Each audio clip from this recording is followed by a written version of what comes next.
streaming on YouTube, and also after the after the finishing the Congress, you can kindly find the recorded session on the website. For attendance certification, please kindly go on to the Congress website, which I will mention the address in the chat section.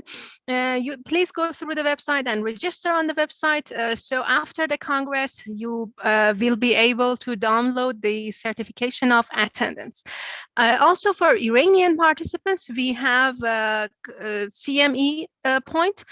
For getting this score, you have to go on to IRCME website and register into the program, attend the quiz after that, then got your score. If you have any question, please kindly ask in the chat section. Then after all lectures, in the panel discussion, I'm going to share the question with the lecturers. I think we are going to have an awesome section, and we are all going to love it. I start with, introducing you our first year lecturer, dear Dr. M-Irfan Suleman. He is an assistant professor of anesthesiology and critical care medicine at the Johns Hopkins University School of Medicine. His areas of clinical expertise include pediatric anesthesia and pediatric pain management, and he's a nationally and internationally recognized physician in this field. He serves as the director of pediatric regional anesthesia and the director of pediatric chronic pain interventional management at the Johns Hopkins Children's Center. He's also the medical director of the Multidisciplinary Pediatric Pain Rehabilitation Center at the Kennedy Krieger Institute. We are really pleased and honored to have Dr. M-Irfan with us. Welcome, dear professor.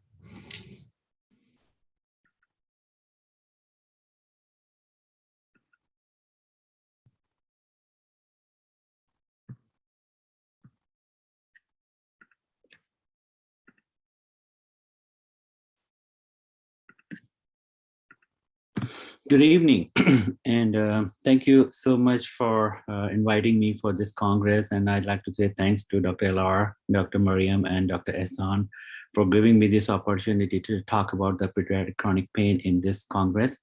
And I think you will like this talk. And this is comparatively like a unique talk, and plus like it's comparatively, it's new subspecialties. So like even in the United States, it's only few hospitals who offer this service. So I think it's going to be good to learn about, because our kids are suffering in the pain. And as a provider, as a physician, sometimes it's hard for us to handle the situation, what to do and where to send this patient and how to manage this patient. So I think this talk will be helpful to understand what is a pediatric chronic pain and how to handle this situation. So I'm an associate professor now, and thanks for your introduction. So we can start the talk. So there's no disclosures. So learning object for this talk is understand the pain mechanism, understand the acute and the chronic pain, and describe the multidisciplinary pediatric pain program model.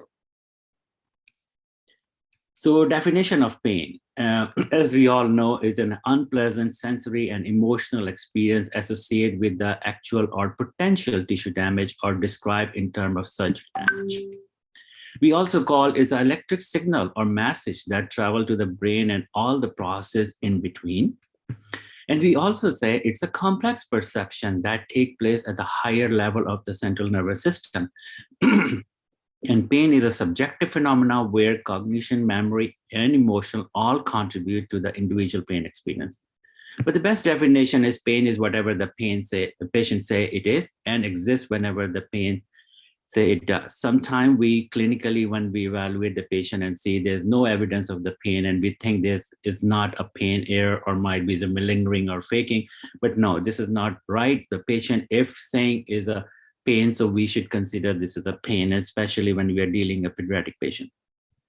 So let's talk about a little bit pain transmission. So anytime when any kind of an injury happen in any part of the body, the chemical mediator release at the site of the injury and causes the inflammation. And because of that inflammation, the pain receptor in that area becomes synthesized. And then these signals goes to the dorsal column and then further go up to the thalamus and spinal cord area and further up to the brain. And in the brain, when the pain signals comes to the thalamus, then it spread to the somatosensory cortex and also the limbic system cortex. The reason for showing this slide is the limbic system cortex is also a part of the pain pathway.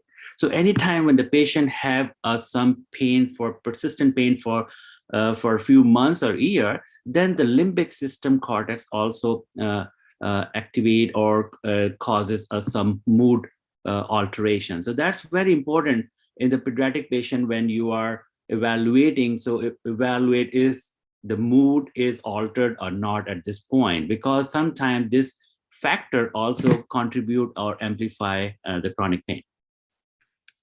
So when the pain signal goes to the brain, in response to that, the descending neuron originate from the brainstem, release endogenous opioids that bind to the opioid receptor in the dorsal horn and stop the pain signal. So this is the natural phenomena or in your body that responds to the pain signals.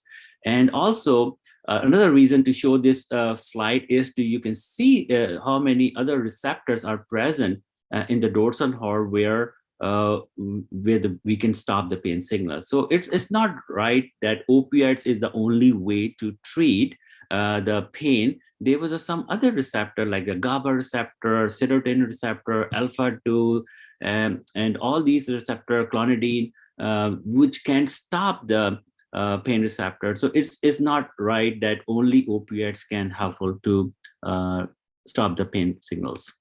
So acute pain, anytime. Most of the time we see the kids are running around and they have ankle twist or knee injury or elbow injury. And so they have some pain. So and most of the time the acute pain is like you take a rest and take some pain medication and let the injury heal, which take few days to a few weeks. And then when the healing process is done, the pain signals turn off. So as a definition, we say the pain less than 3 months is acute pain and the pain more than 3 months is a chronic pain. Most of the time in the acute pain setting, we see the evidence, injury and any disease or post-surgical, like a surgical incision or all this. But in the chronic pain, most of the time, possible sometimes is a residual injury there, but most of the time, if it's a minor to moderate injury, that healed. There is evidence to have an injury or pain, but after a certain time that injury or the inflammation is healed, but patient still feeling a pain.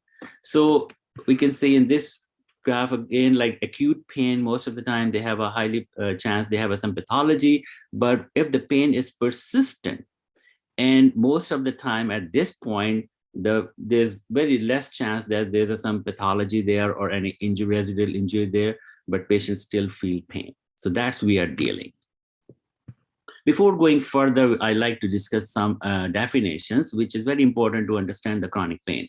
Plasticity is referred to change in the neural pathway and synapse occur at the level of peripheral nerves, central, and the cortical level. So there is some neuronal changes, which we will learn in the next few slides. And also the hyperalgesia is an increased pain from the stimulus that normally provoke pain. So like, for example, if I squeezing pinching my hand, so I feel like a 1 out of 10 pain, but the patient who are in the chronic pain, they're gonna feel a 10 out of 10 pain. Allodynia is a pain due to the stimulus that does not normally provoke pain. Like just soft touching, I'm touching my hand softly, gently, but I feel soft touch. But pain, the patient who are in a chronic pain, they will feel a pain 10 out of 10. So examples are complex regional pain syndrome, which is one of the very common in the pediatric patients.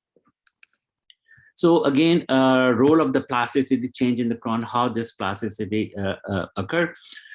So injury, as I said, like acute, when patient have an injury that we call acute pain, and rest, pain medication, and let the injury heal. And then Once the healing process is done, pain signals turn off and gets back to normal, running around. And sometimes with the healing process, there is a plasticity changes, neuronal changes. So this could be possible if the pain is persistent for a long time, or sometimes it's possible even if it's an intense pain. So it's like I have seen where the patient, like post-operatively, if they have a surgery and the pain is not well controlled, because most of us we're a little bit scared to use so heavy doses of the medication. So I feel it like we sometimes undertreat. When we undertreat, so patient in the pain and that intense pain can causes a plasticity in the neurons. So when there's a plasticity in the neuron, then is a hyperalgesia and the allodonia. And when these are present, then it means the chronic pain. We also use a term called central sensitization. The central sensitization is a chronic pain condition where there is no noxious stimuli at that point and inflammation or damage to the nervous system, but an amplification of the neural signal within the CNS that elicit pain hypersensitivity. What that means is like a patient after seeing in a pain clinic after 6 months, and he had a cause of injury, pain, and but at this point when examined, there is no stimulus, there is no inflammation, and there's no damage at this point, where the patient still feeling the amplified pain, 10 out of 10, and that is because of the hypersensitivity of the nervous system. Because of the neural changes, patient nervous system is become hypersensitive. So we can learn this in this picture or slide. This is a normal sensation. When you have cut or burn, you feel pain, that's normal. And when you have a soft touch, you feel touch. But when the central sensitization occurs, when the hypersensitivity of the nervous system occurs, so then you feel the same pain, which was like 2 or 3 in the normal sensation, but now you are feeling a hyperalgesia, like more than 10. And also soft touch is is a touch, but now you're feeling a more than 10 out of 10 is allodonia. So this is because of the hypersensitivity of the nervous system. And in addition to activity dependent synaptic plasticity, which is learned in few, there's a changes in microglia, astrocyte, gap junction, membrane excitability, and gene transcription.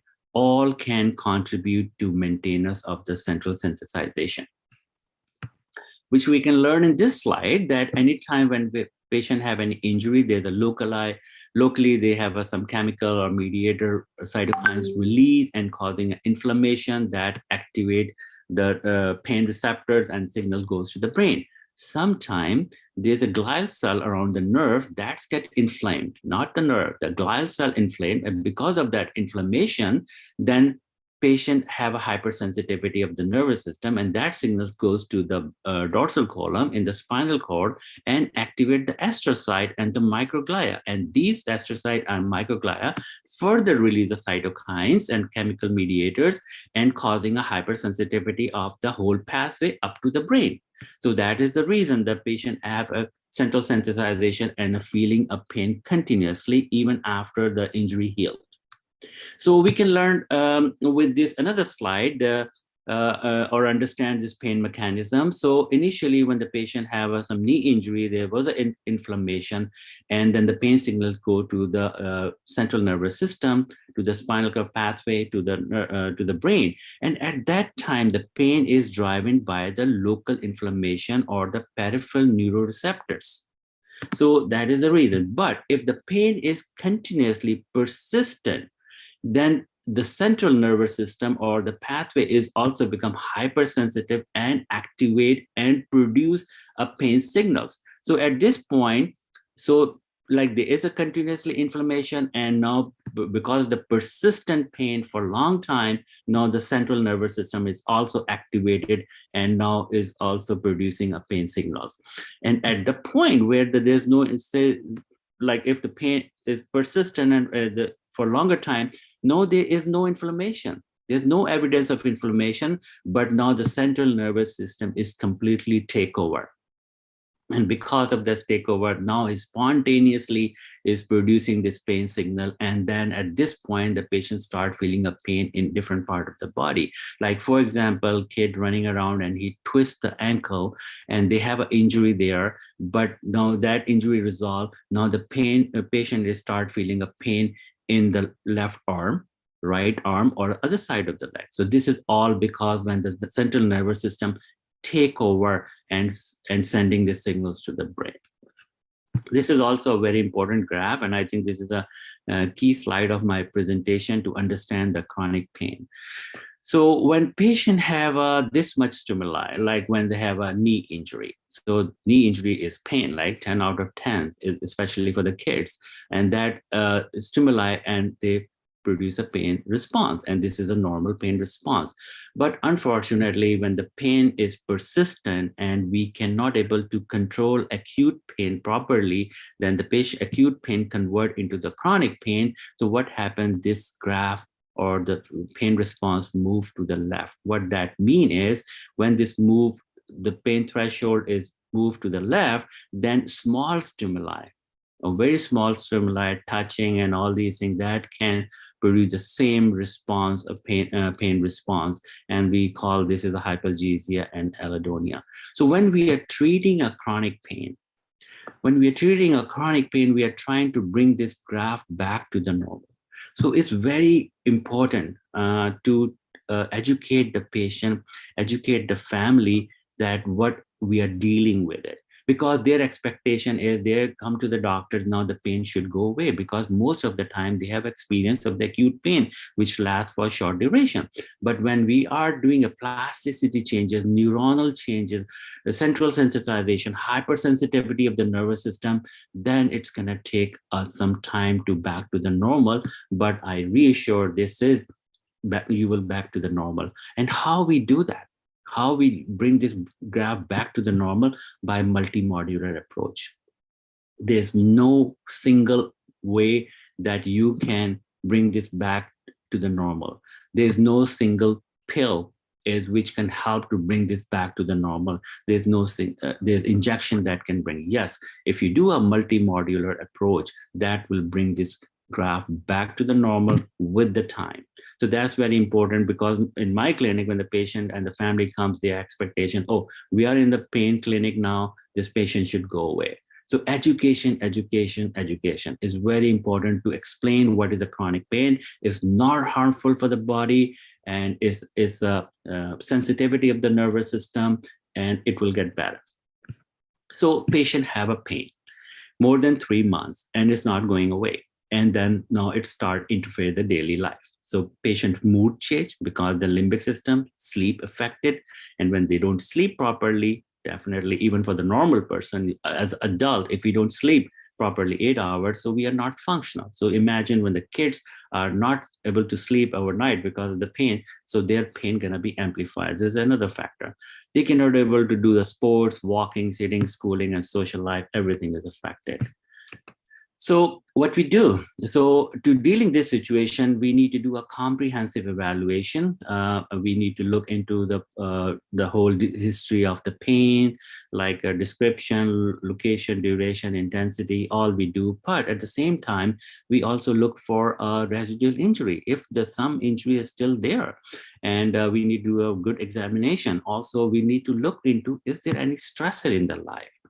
Is sometimes the family stressor, school stressor, that's also contributed, amplify the pain. And also we need to find out, because of the limbic system is a part of the pain pathway, is the anxiety or the depression is also developed with the patient, which contributing or amplifying pain, or possible these kids have some underlying anxiety or the depression, which was never diagnosed before, but now is amplifying the pain and is amplified the pain. So this is very important to be evaluated. And how we evaluate, we need a multidisciplinary team. Multidisciplinary team is the only way to handle the pediatric chronic pain. So how the approach of this is like a biopsychosocial.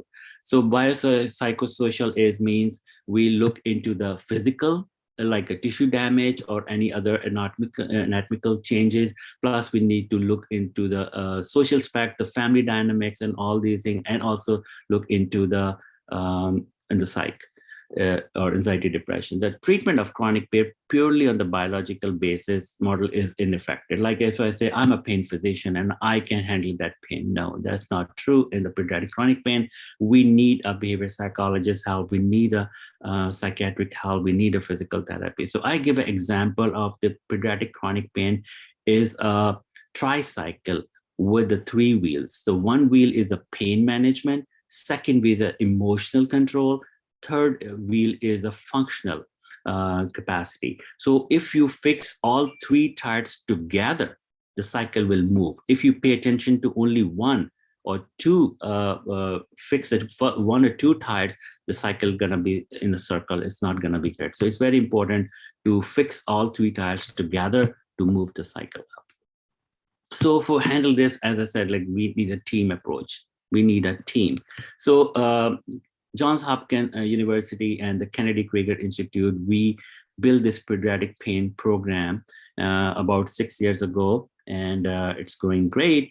And so we have here is a comprehensive pain program. When I say the comprehensive pain program, so we have a multidisciplinary pediatric pain clinic, which is our front line.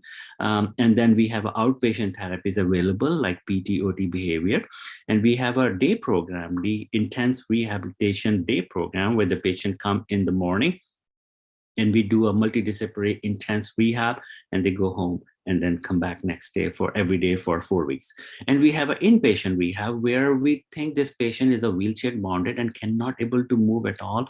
And the patient is out of the state from far and they cannot travel every day. So we admit that patient and then we do the intense rehab also.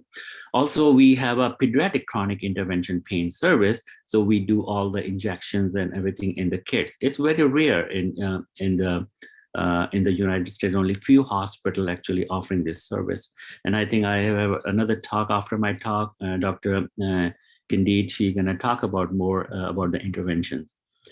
So when I tell everyone that I'm a pediatric pain physician, so they say, what kind of a pain kids have, what you're dealing with it. So this is like the chronic pain as a result of surgery, injury. We deal a complex visual pain syndrome. We deal a convulsion disorder, which is a new term we call the functional neurological disorder. And we deal AMPS, hypersensitivity of the nervous system. Sometimes the patient become very deconditioned because of all the situations. So we deal with hypermobility on EDS is very common in my clinic. Functional abdominal pain, like GI team or colleagues, they have checked everything, colonoscopy, imaging, they don't find any way, but the patients still have a pain. And especially in the morning time when we're going to school, he have a pain. So this is a stressor plus some sensitivity of the nervous system, headaches, migraine, fatigue, POTS, and the sickle cell disease. These are the most common things I see in my clinic. So let's talk about the multidisciplinary pediatric pain clinic, what it is.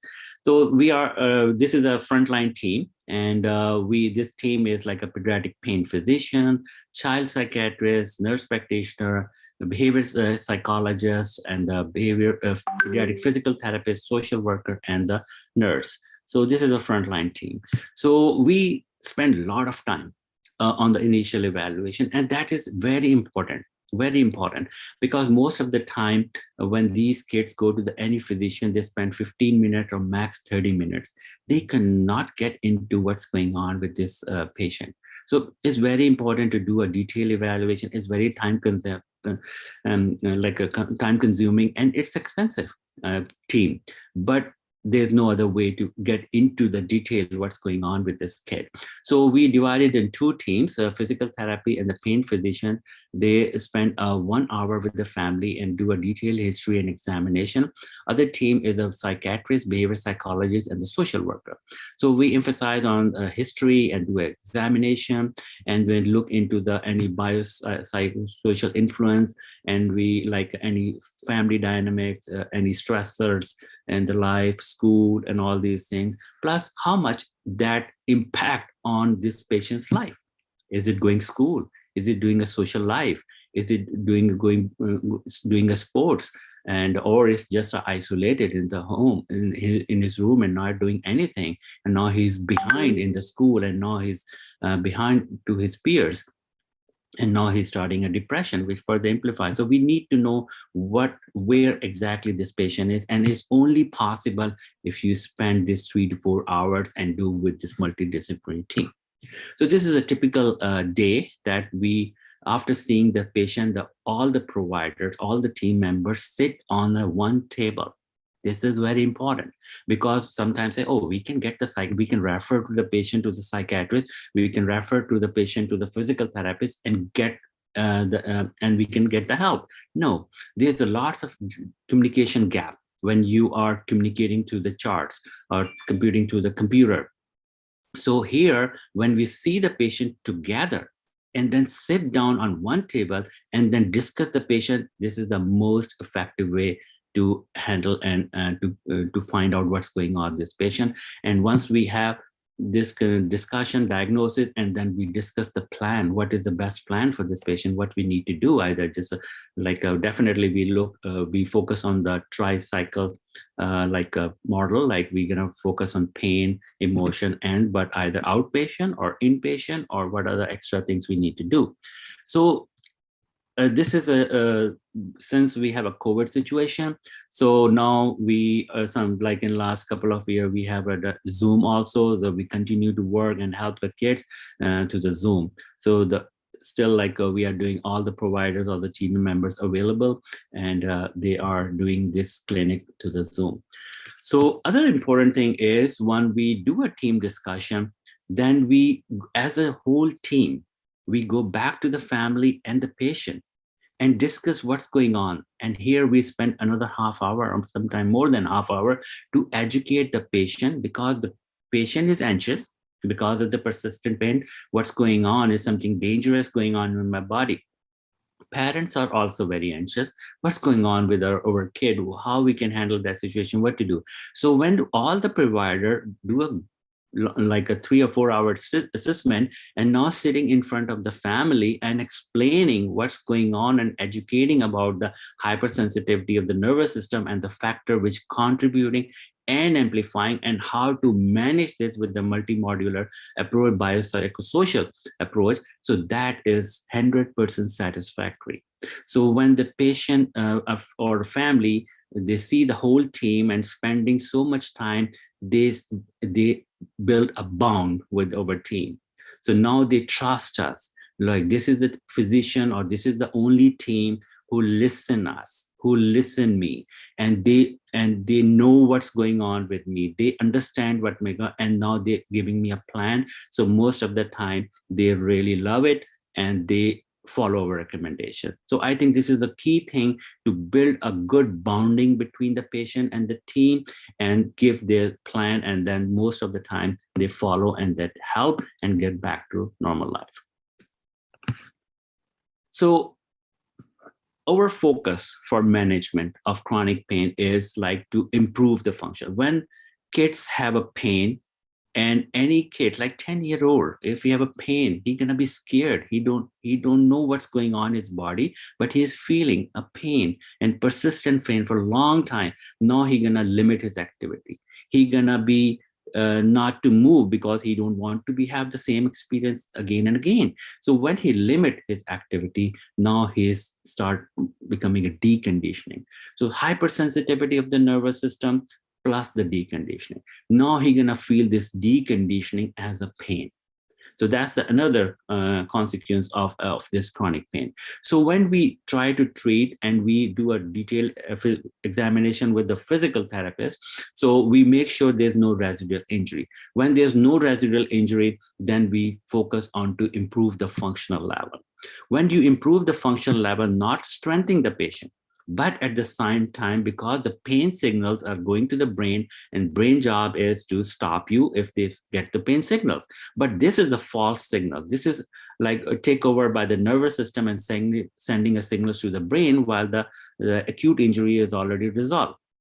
So when you're going like pushing the patient to move and do the physical therapy. So actually that helped not only to strengthen the patient, but it's also tell the brain that no, he can move. And that helped to retrain the brain. So when the brain start retraining, and then the pain threshold start changing and like go higher and higher, and the pain start going down. And again, this is not the immediate thing. It takes weeks to months. And that's important to explain this to the families. So, sorry, I missed this. So we said that the narcotics, as initially I said, the narcotics is not a good management for the chronic pain, because here we are not dealing acute inflammation. Here not dealing like a post-surgical or any injury that is already resolved. So narcotics is okay for like a morphine or Dilaudid or any other narcotics. It's okay for the acute pain for short duration. But for chronic pain, because this is a hypersensitivity of the nervous system, and because of the functional decline, and if you are giving a narcotics, that's going to make the patient more sedated. Yes, that's patient. We unfortunately, provider, we are as a physician, when the patient comes to us, we don't know what to do because patient is crying all the time. Just give a sedation, just give a narcotics, and patient gonna be sleep a little bit. But that make the things work. But that's gonna further function level decline, even if he can able to walk. But now because of the sedation, he's not gonna be walk, and now he's gonna be more further deconditioned, and that gonna be further amplified. So if we don't do the narcotics, then how are we gonna do it? Like definitely multimodular approach, but more the tired P, like the pain, is like a non-narcotic pain medication. So non-narcotic pain medication, we can actually help if there's like a Tylenol or paracetamol or NSAIDs, ibuprofen, other medication. If there is some muscular pain, or if still some inflammation or residual inflammation there, then you can write. But slow down the signals, like the hypersensitivity of the nervous system, that we can manage by the gabapentin, Neurontin, pregabalin, Lyrica, duloxetine, Cymbalta, or tricyclic antidepressant. These are the medications that help. And that's a very important, which one is the best. So that's why we have a psychiatrist and the behavior psychologist in the team to assess if there is some depression also there, some anxiety component there. Then with the help of these experts, we pick the medication which is the best for the patient. These are the most common medication we use: anticonvulsant, SSRIs, tricyclic, muscle relaxant, local anesthetic, and patches. Muscle relaxant. This is also a little bit controversial thing. Like some of the people, they use it, some not. But again, I will say this has some addiction or sleep or sedative capability. So for the acute setting, it's fine. But for the chronic pain, usually I recommend not to use this because that's going to make more sleepy.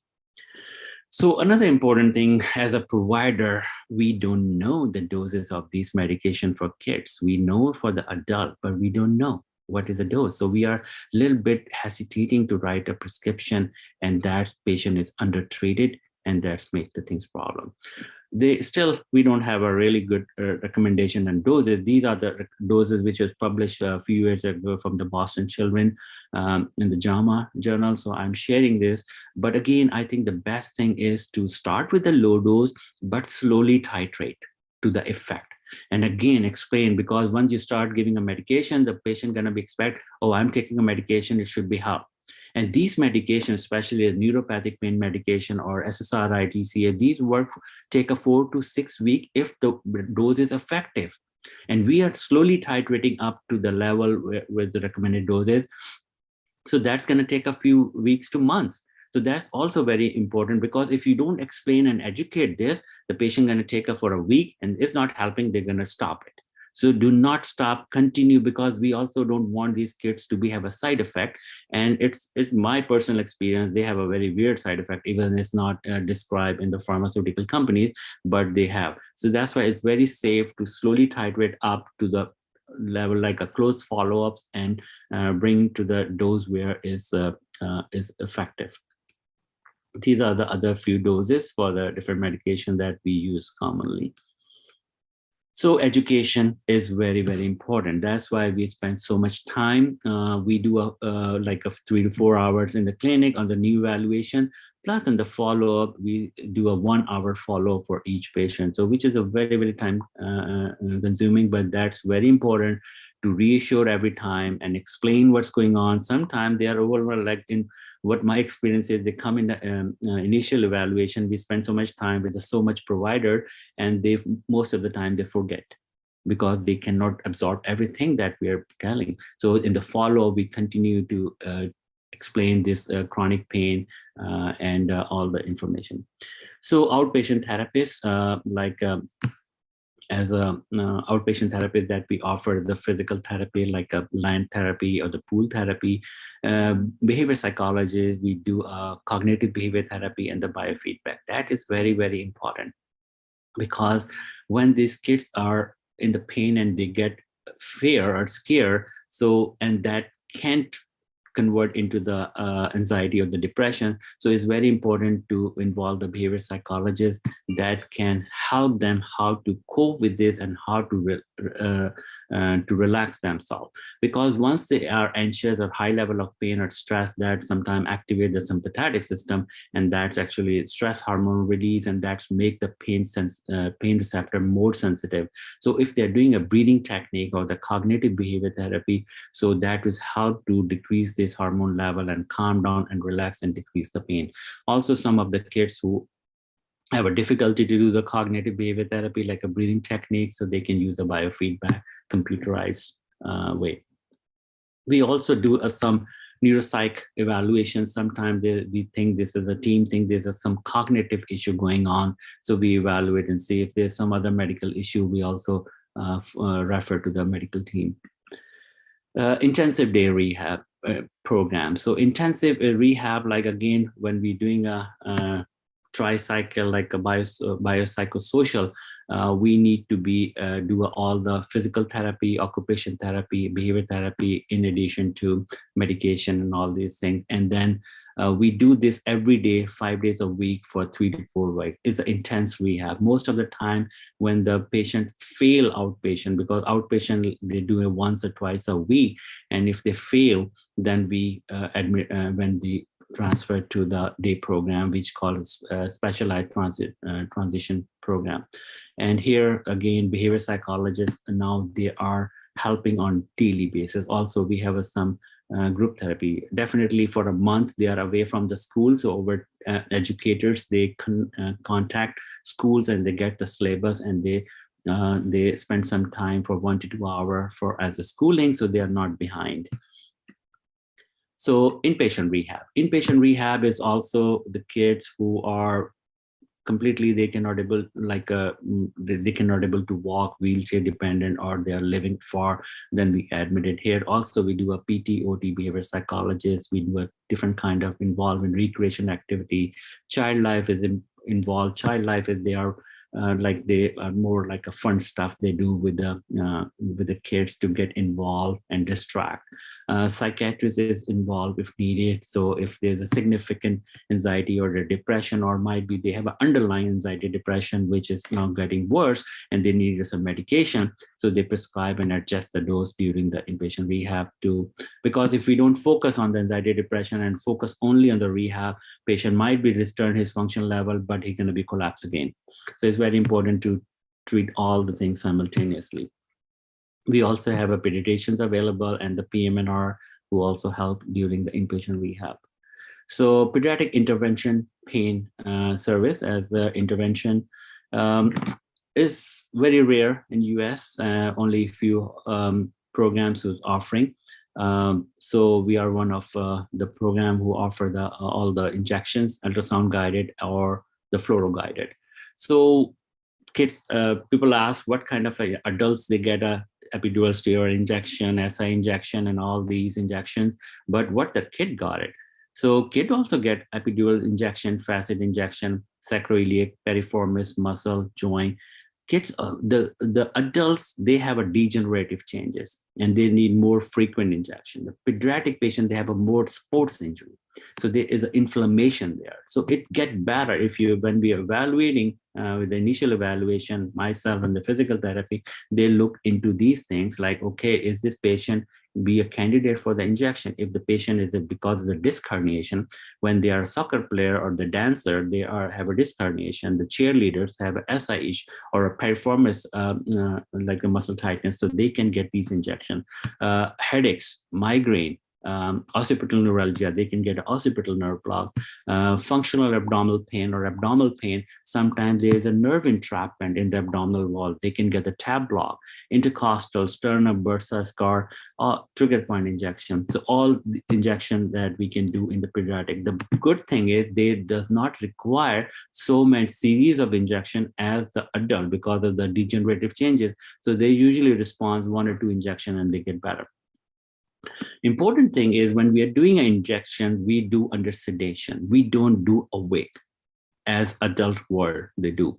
But the reason is these kids already in the pain. Their nervous system is already hypersensitive or central sensitization. On the top, if you are doing a painful procedure, that's gonna be amplified. He's not gonna be stay still or she's not gonna be still. They're gonna be moved and that can cause further complications. So it's very important to have this procedure done under sedation. So what I do, I usually involve the anesthesia team and we take this patient in the OR, operating room, and then we do only IV sedation, propofol infusion, and then make them sleep like they're breathing their own, no tube, no gases. They just make them deep sedation so they don't feel the needle. And then I use an imaging guided. I never do a blind because now we are doing so much effort to bring the patient in the OR with anesthesia. So I make sure my injection is like on the right spot. So we do either ultrasound guided or either fluoro guided. So we don't do blind. So I take time and make sure I'm on the right spot. So that's the way we do injections. So I'm going to talk about just a more slide, I think 5 more minutes. So I'm going to talk about one case and I will show you how we use all over tools, how we do this multimodular approach. So you will have some idea. So we have a patient like a 16-year-old female with the left-sided or abdominal pain after the patient have some GI symptoms, nausea, vomiting for the 1 month. So this kid will have some viral or some GI symptoms for nausea, vomiting for 1 month. So later then she started developing a lower extremities weakness. And she cannot able to walk, and she is completely wheelchair dependent. She have seen about 20 physicians on the different specialty, GI, neurology, OBGYN, psychiatry to rule out if there's any GI related issue, any GBS or pelvic inflammatory disease or any MSK, musculoskeletal issues, anything going on. They cannot find anyone says is clear, no, but she's still faint and she cannot able to walk and she cannot even able to move her legs. And so she went to the pediatrician or the primary care again, and they find us and they send it to us. So when our multidisciplinary team evaluate what we find the pain is a periumbilical, and it's 8 to 10 out of 10. It's very sharp and constant. And with the examination, we have not found any neuro deficit, but she cannot able to move her legs at all. But her sensory, motor, and the reflexes are intact. And our Connert sign is positive. So Connert sign is what it is. This is for the abdominal wall. So when we ask her to do the crunch, like move the upper body, and her pain is more further amplified or increased. So this shows like she have a history of vomiting for 1 month. So when the patient do a vomiting, they increase the intra-abdominal wall pressure. And because of this intra-abdominal wall pressure, the nerves get irritated. And because of that nerve irritation, she is having a abdominal wall pain. They look into the GI tract and all these things, all the imaging, everything normal, but nobody pay attention to the abdominal wall. Patient also have a stressful life. There was a family divorce going on. There was a very stressful situation. She also had some anxiety and the depression, which was never treated. So on the top, this pain. So that's make more complicated. Now patient is completely homebounded, no school, no socialization, sleep is completely disturbed. So over team, when we're discussing, so we think this is a nerve entrapment, abdominal wall nerve entrapment. And also patient develop a central sensitization because this abdominal wall is for a year almost. And also patient have underlying anxiety, depression, and now patient develop a convulsion disorder, which is called the FNSD now. So what we suggest, okay, this is a multifactorial thing, so we need to do a multimodular approach. So we say, okay, for the central sensitization, we're gonna start a gabapentin. For the anxiety, depression, we're gonna do a Zoloft, and psychiatrist is involved, and also the patient have a severely function decline, definitely patient gonna go for an inpatient rehab. But pain is so intense, 9 or 8 or 10 out of 10, and she's not very cooperative. So might be because of the pain, she's not gonna be able to participate in intense rehab. And also we think, let's do some tab block and see if that pain we can minimize, and then that can help to go through with this 4-week rehab. So I did the tab block and her pain level dropped to 50%. This is the first time ever that she have less pain than 8. And then she developed trust with us. Okay, these teams look like a good team and they're gonna help me. And then we went to go through with the 4 weeks of intensive rehab and followed by the day program. So now we are transferred from the day so she can go home and come back, and she's doing great. So, and then after 8 weeks of intense rehab, we discharged, and then she come back for the follow-up. Her function level was significantly improved. She was a completely different girl. She have a well-groomed dress and well-groomed, and she back to the school, social life, sleep is regulated, and she almost back to the normal life. She still have a localized pain, 3 out of 10 on the left side of the belly button, which does not interfere her activity, but she's still pain there. So I find it like this pain still there. There is some stimulation still going on to the brain. So let's treat that, because otherwise it can be amplified or it can be go back to 10 out of 10 anytime. So we repeat the injection, and her pain level was 0 out of 10. So because she don't have a pain, so we start weaning the gabapentin, because any medication we prescribe, we're not going to be prescribed for all her life, just to calm down the nervous system and then start weaning. So we wean the gabapentin and then completely wean and the patient off. But I suggest to continue the Zoloft because the anxiety and depression is still there. And if we off this, might be everything come back. So she continued to follow, and she was a happy kid. So that is, I hope I am on time. I'm not take so much time. So any question? Or I think the question is afterward. Thanks a lot, dear Dr. Irfan. Your presentation was awesome. As I told you in previous meeting, I love anesthesiology, and also I passed courses in anesthesiology, and I love this. But your presentation was really awesome, from the basic definitions up to the and expertise subspecialty points. I like to thank you in special in person, and I'm sure all of participants enjoyed it a lot. If I kindly ask you, if you remain with us, I can share the Dr. Danille's presentation. Then we can have a panel discussion about these interventions. And after that, we move to dear Dr. Mohabbati. Sure, thank you. No, I'm here and I can respond to the chat room. And if anyone have a question, and I'm here for the thanks a lot. It's so nice. But I'm gonna ask the questions in chat room in panel discussion, so do not bother yourself. Okay. Thanks a lot. So thanks a lot again. Thank you.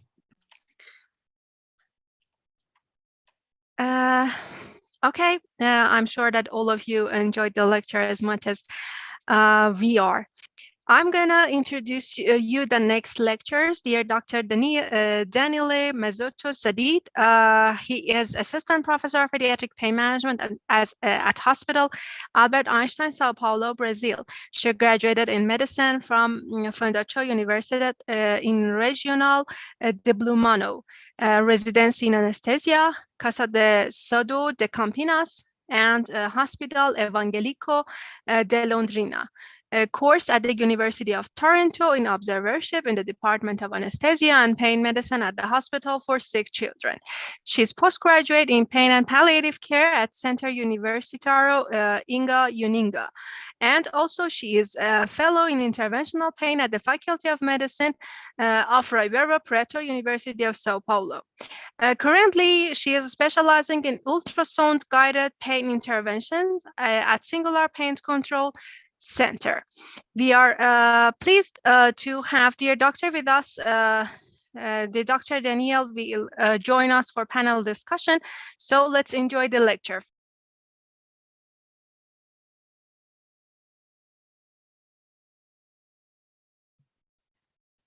My name is Danille Mazetto Cadide. I am a doctor in Brazil.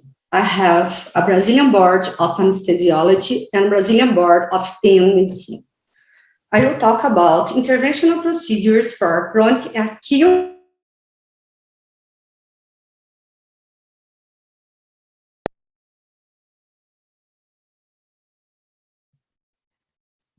My name is Danille Mazetto Cadide. I am a doctor in Brazil. I have a Brazilian board of anesthesiology and Brazilian board of pain medicine.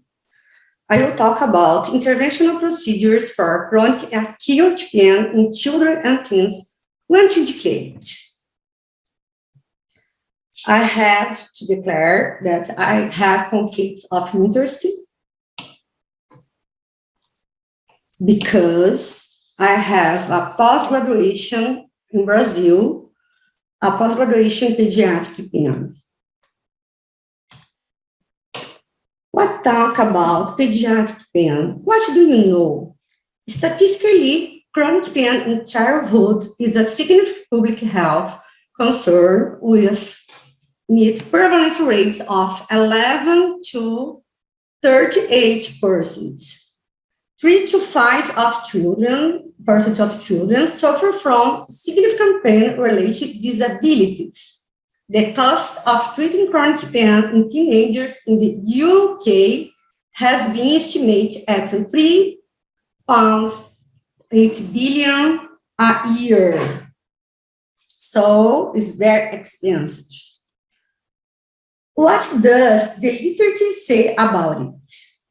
Say that chronic pain in childhood to adulthood is very significant. A social and economic problem because the children with chronic pain are the risk for opioid misuse and psychiatric morbidity in adulthood. How could it be changed? My question is, how could pediatric interventions? What do you know about pediatric interventions? It's very accepted modality for treating pain in adults. The use of such techniques in children is part only very case reports, case series, and very few randomized control trials. So, why not use the interventional procedure for treatment of pediatric pain? Why?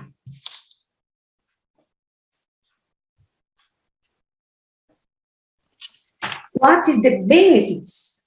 Describes in hospital length of stay, describes infection and complications caused by prolonged hospitalization, describes hospital costs, better pain management, describes pain chronicity, describes complication and consequence of poor pain management, describe opioid use, assist in rehabilitation. So why not use When can you use it?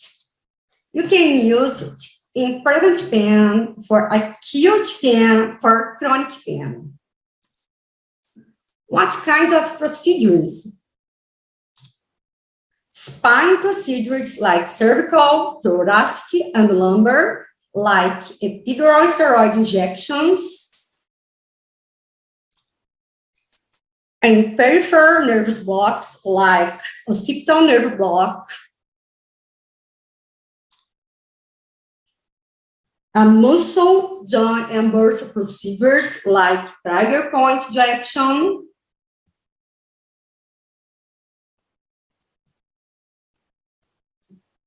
you can use miscellaneous procedures like lidocaine infusion, and in acute pain, what modality you can use?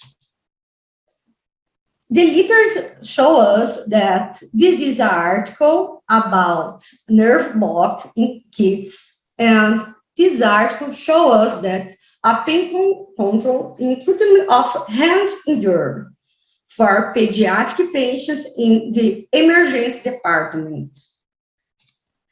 This article is about a prospective study and shows us about ultrasound-wide block, ulnar block, median and radial nerve blocks. And the patient with nerve blocks use less analgesia in the department, in the ER department, and is more effective analgesia.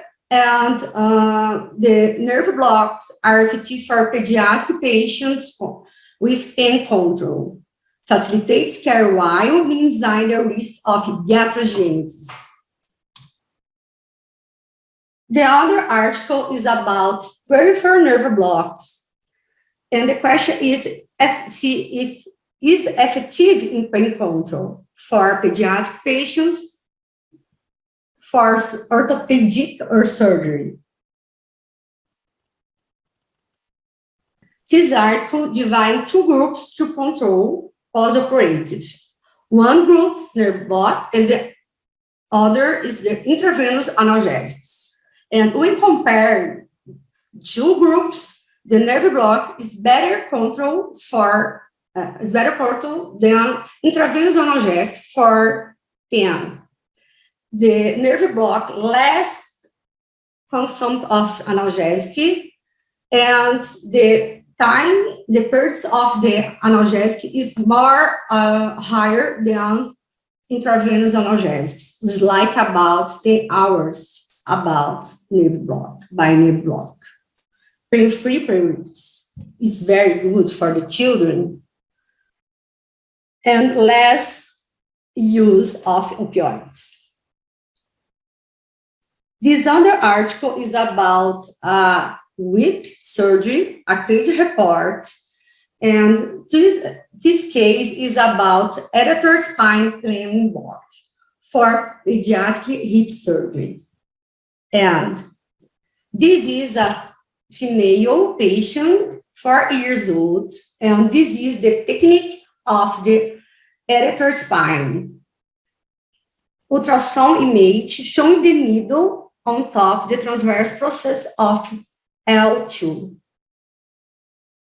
And this female use less opioid, less analgesics after the surgery because the nerve block. And in chronic pain, we can use. This is an article about osteoma in children and adults. It's a comparative study and use percutaneous radiofrequency ablation. Percutaneous radiofrequency ablations for the treatment of osteoma. The comparative analysis in 92 patients. Indications include pain localization to the lesion, nocturnal pain, and osteoma or image in all patients. This is the image of the osteoma osteoid, and this is the technique.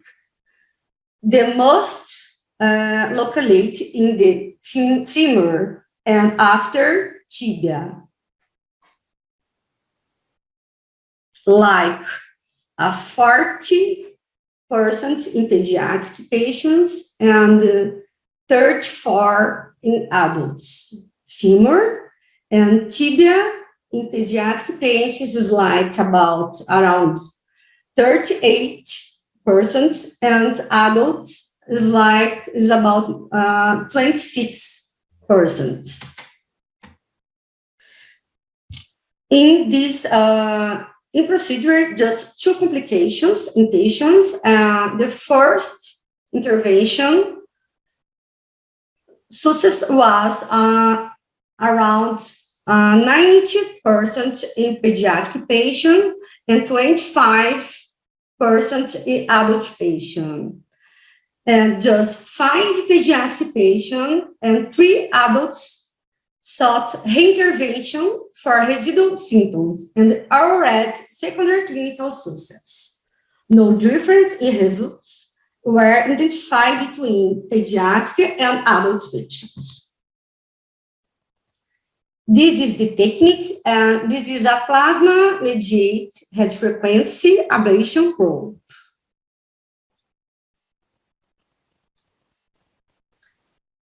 This article is about superscapular nerve block for chronic shoulder pain in pediatric patients. This is a female, 4th year, with a medical scar of septic arthritis of the left shoulder, with the first month of life linked to persistent pain during childhood. She presented with a complaint of progressive pain, start at age 12, and referred to analgesics, inclined opioids, and interarticular injections. So this patient, this is radiograph and magnetic resonance images showing the loss of spasticity associated with osteoarthritis. And this patient, this is the technique of the block. This is the US guided superscapular nerve localization, position of transducer. This is trapezial muscle, and this is the supraspinal muscle, the superior transverse scapular ligament, and superscapular fossa. After administration, the lidocaine, the patient was better than start the block. The control of pain is very effective after the block pain, after the nerve block. So after this, this patient was less opioids and less analgesics, and have a good control of pain. This is another article, is about interventional procedure in children and adolescents with chronic non-cancer pain. And this is a retrospectively review the medical records of 98 children and adolescents who received 314 interventional diagnostic or therapeutic procedures. And the effectiveness definitions is a short-term position. What we can thought about. This, in the short term, less 50% of pain, of the intensity of pain at least 4 weeks. A long term, one patient with a minimum 50% reduction pain intensity for at least 6 months. Patient free of pain, not taking analgesics with normal physical and whole function 6 months after the last procedure. So, what to talk about this? I can affirm that the block is very effective for control pain. This is a diagnosed block. Is around 68 were associated with less 50 reduction in pain intensity for at least 4 weeks after the procedure. So again, show us is very effective. And when I talk about therapeutic block, 166 of 202 therapeutic blocks are like around 82% were associated with a short-term benefit. 72 of 98 patients, around 73% refer less 50% in pain intensity or had full recovery 6 months after the procedure. And the patient don't responsive procedure were patient with psychiatric comorbidity and more advanced age. So we can thought about this is the more advanced age, less effective the block. What's the conclusion about intervention procedure in pediatric patients? I guess interventional procedure may represent a valid therapeutic option and a good option. What do you need to know? When to indicate, what to indicate, and contraindication.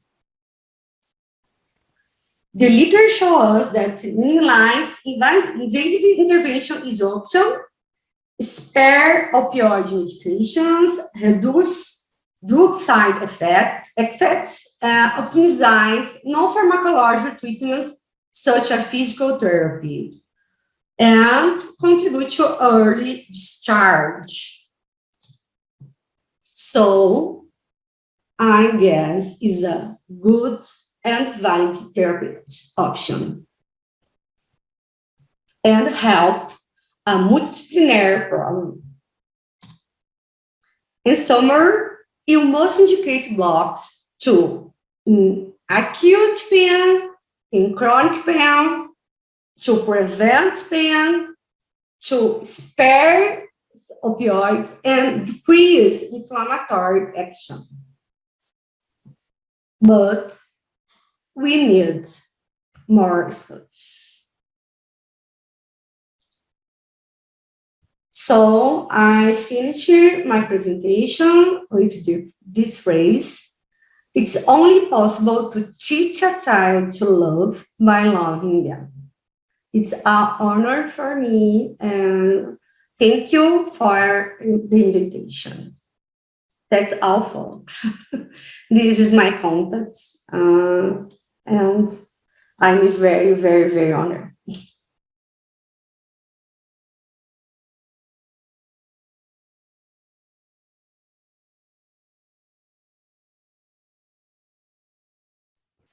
Thanks a lot, dear Dr. Danille. We enjoyed a lot. Thanks a lot for your informative interventional lecture. Welcome, dear doctor. Could you hear us? Yes, I can. Welcome, and it's a pleasure to have you. Could you speak again, please?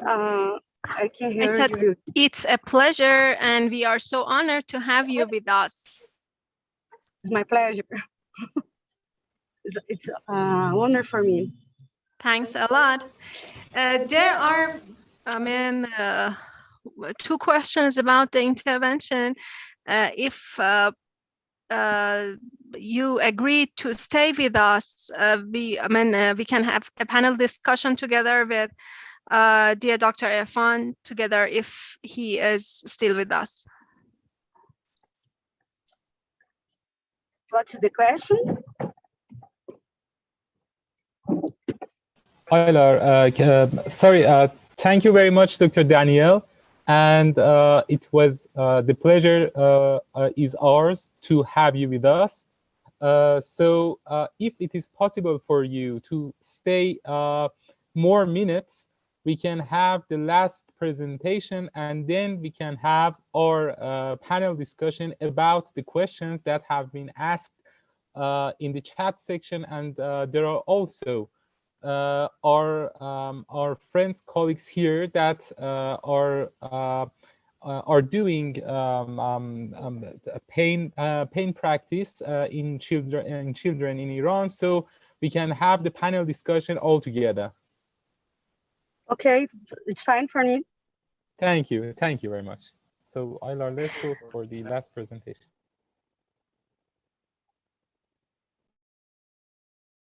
As the last presentation, we are honored to be with dear Dr. Vahid Mohabbati. He's an assistant professor of interventional pain medicine and palliative medicine at Sydney Pain Management Center.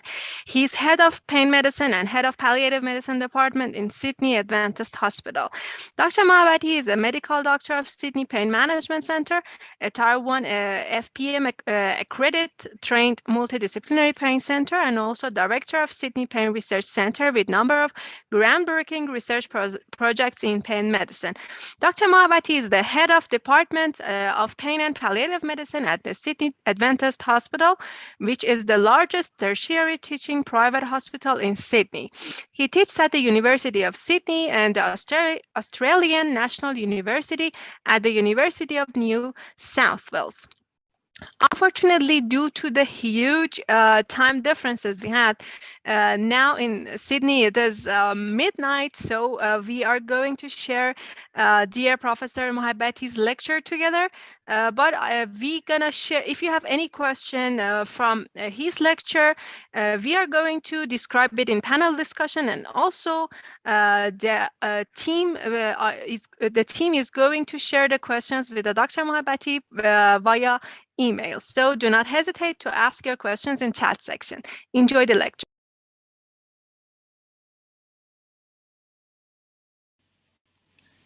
Evening all, my name is Dr. Vahid Mohabbati. I'm a pain and palliative medicine physician, director of Sydney Pain Management Center, as well as head of department at Sydney Adventist Hospital for pain and palliative medicine departments. I'm also a lecturer, senior lecturer at Sydney University, and also run a research facility in our practice.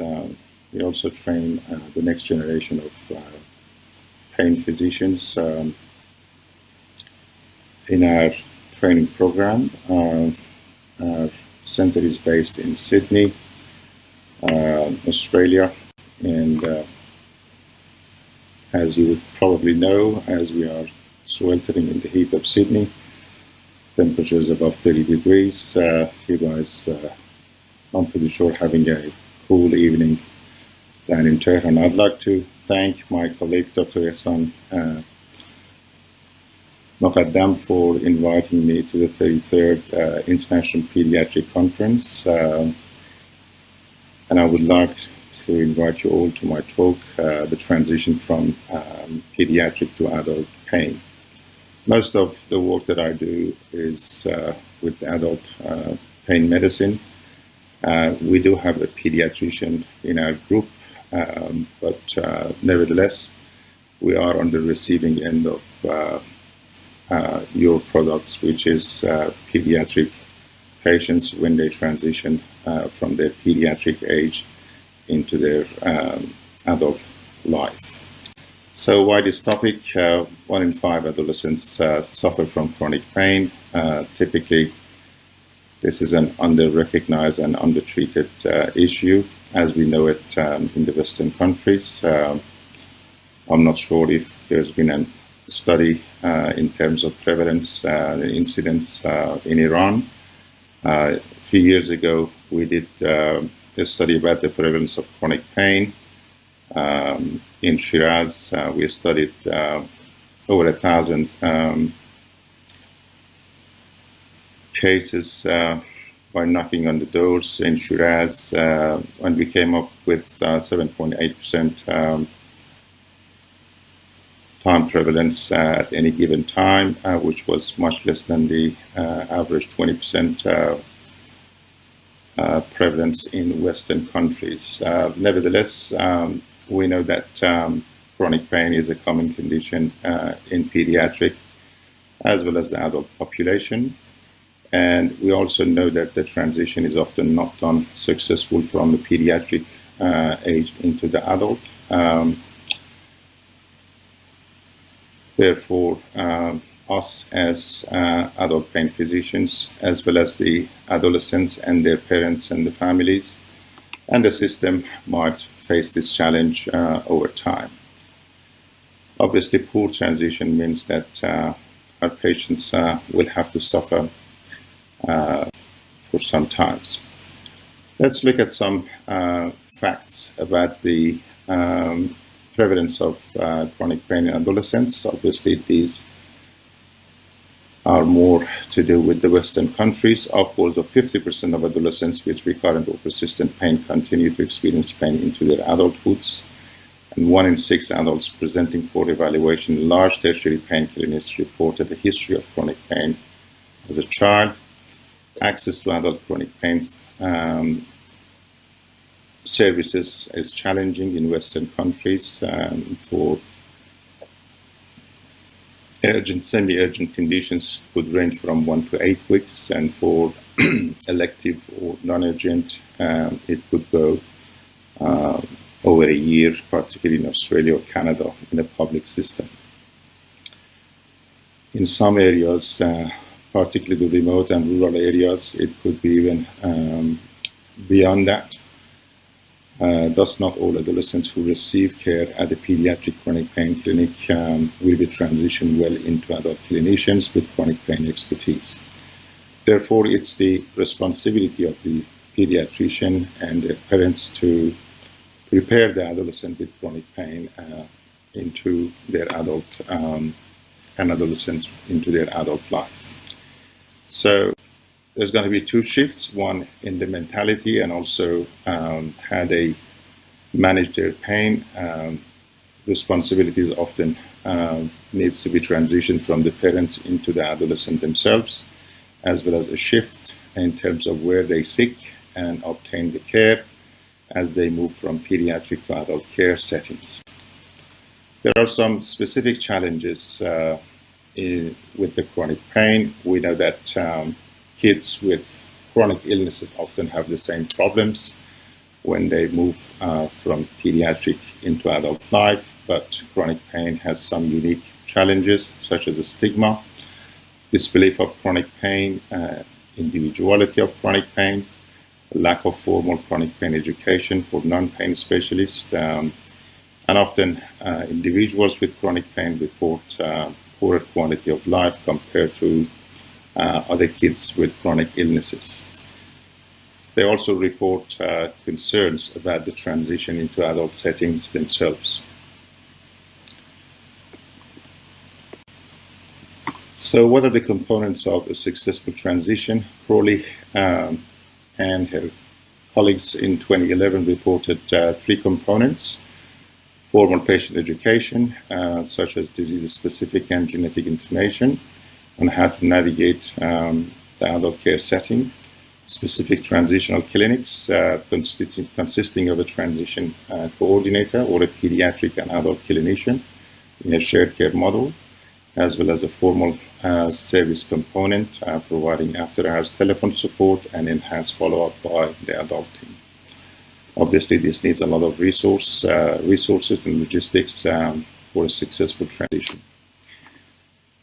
We also need the adolescents to be more self-efficacious and independent, through the research. We also know that the evidence suggests that the executive functioning skills needed for management of complex conditions such as chronic pain won't be developed in the brain until the mid to late 20s. Therefore, there need to be a hand-holding for some time before we leave them to be by themselves completely for some times. Other factors such as motivation of the adolescents themselves can have a role. Not every adolescent will be fully motivated to take on the transitional process. Some of them will give up along the way. There are differences in the sex, including such as girls, for example, having higher scores in the transitional readiness tools, as well as the need for the adolescents to learn to communicate with a much wider variety of individuals, such as clinicians, employers, friends, peers, etc. They may not be ready for that. The parents need to learn to let go. Up to a certain age, everything is controlled by the parents. The decision-making process is fully under the control of the parents. And they gradually have to give up on this process. The fear of letting go can sometimes become quite a distressing factors for the adolescent and the parent. But by engaging them in the process, we can often assist them in overcoming this fear. Clinicians and the healthcare system also need to get involved. A shared model of care can be quite useful. Communication between adult clinician as well as the pediatrician early on is necessary. Establishing a good rapport between the pediatric and adult clinician, family physicians, other care providers such as psychologists and physiotherapists allows for a better understanding of the adult clinician's expectations. This could be quite different from their experience and the parents' experience from their pediatric life and care. So most of these experiences and the processes are described in the literature in terms of transition. But is there anything else that can be done to improve the transition? I'd like to take you back to the more of the biopsychosocial and look at the generation of the pain to see what can be done to actually stop the pain and better manage the acute pain, because we know that every chronic pain starts somewhere along the way from an acute episode. So what if the pediatricians and the ones who look after the kids recognize the pain better and manage the pain better in their pediatric life? So let's have a look at the some of the facts. For example, I decided to show you some of the data about the about how common the pain is for the kids who undergo surgery in pediatric population. About half of the children admitted after surgery experience moderate to severe pain in a hospital. The rates ranges from 54 to 91% following invasive surgery. This could be something such as a spinal fusion or pectus repair. Chronic post-surgical pain or simply chronic pain can be defined as a localized pain to the surgical field without other attributed causes. that continues for more than 3 months after surgery and often impacts the quality of the life. So the rates ranges from 3 to 15% after outpatient pediatric surgery or minor surgeries, and 11 to 35% after major pediatric surgeries. Quite significant. Rabbits and colleagues did try to set up a biopsychosocial model, same as what we use in adult pain models, looking at the time of the injury, which in this case could be surgery, and the recovery to the other extreme. If you look at the left coming to the right, which is the chronic pain and the impact on the health-related quality of life, there are numerous factors such as premorbid factors, age, sex, genetic factors, as well as the biological factors, epigenetics, endocrine, inflammatory, and responses, as well as the parental and family factors, behaviors, cognitive factors, and emotions. They can all be in the interplay to affect the sensory processing and change and affect acute pain to become a chronic process. Let's have a look at the premorbid factors. For example, child's age, sex, race, ethnicity, socioeconomic status, they all may affect the child's experience of post-surgical recovery and pain. We know that female sex and older child age are associated with higher acute pain and pain unpleasantness, as well as poorer health-related quality of life after surgery.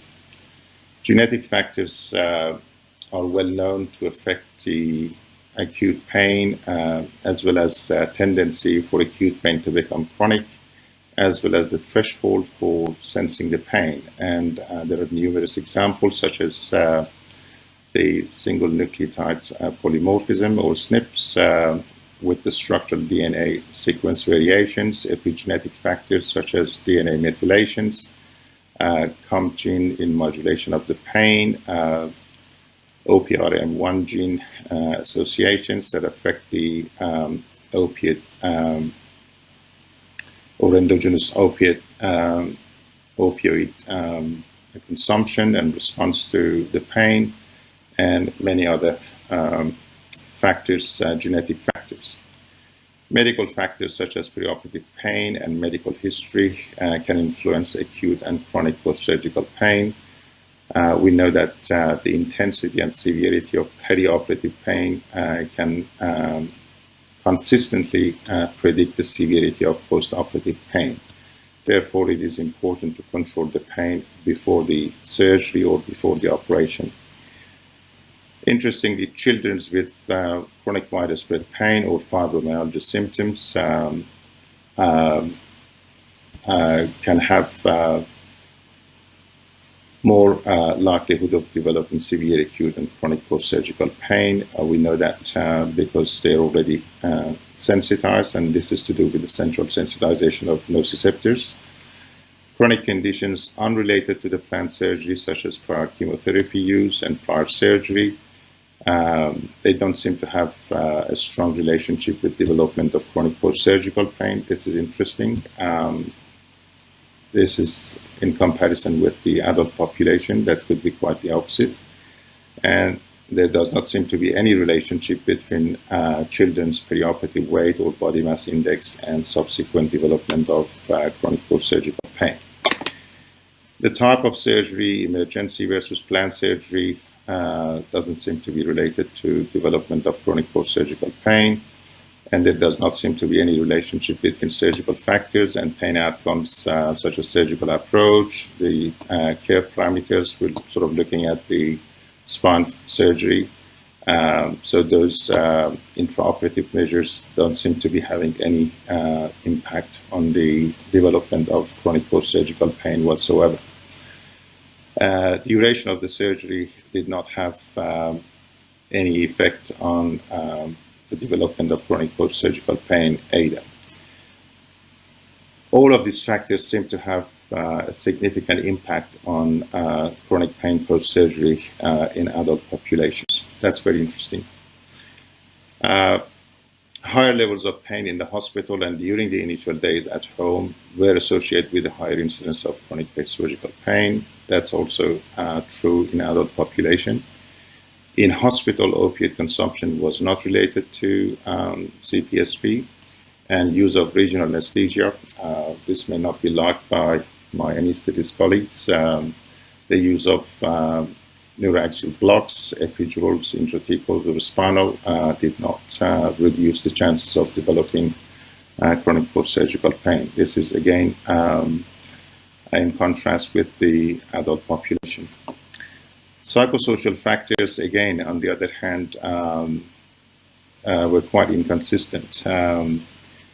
Majority of studies found no association between pain-related anxiety or pain catastrophization measured before surgery and CPSP. Higher pain vigilance and fear of movement were also unrelated to persistent pain. One study showed that higher baseline anxiety levels before surgery and in the hospital after surgery predicted risk of development, but it was only in one study. Same with the depression. Interestingly, behavioral factors such as functional disability and lack of sleep did have a role in the development of chronic post-surgical pain. Parental and family factors had weak association with development of chronic post-surgical pain. And to conclude, excuse me, relationship of the psychosocial factors to the development of chronic post-surgical pain in children and adolescents were quite inconsistent. Sensory processing, there has not been a lot of studies on this. Only one study we found, and it just studied the relationship between central nervous system and catecholamines, which are known to be involved in descending pain modulation. They found that elevated baseline levels of norepinephrine in CSF and plasma were associated with higher pain intensity at 6 weeks post-surgery. Biological factors, endocrine and inflammatory responses were also not very well studied, as well as epigenetic factors. There was no data yet. To conclude my talk, I'm just going to summarize that pediatric chronic pain is often poorly recognized and poorly managed, and so is the transition from adolescent with chronic pain into adult care. As an adult pain physician, we feel that this is an unmet area of need for both research and investment. Prevention of the transition from acute to chronic pain is one of the easiest things that can be done by pediatricians and pediatric pain physicians that can help us as well. And we suggest a socio-psychobiological model of pain management that encompasses all aspects of a person with pain, as well as a shared model of care between various stakeholders, including parents, clinicians, both pediatricians and adult clinicians, as well as the health system, as well as empowered adolescents that can improve and have a significant impact on the transition from pediatric to adult pain. Thank you so much for listening to my talk. I hope that you've enjoyed.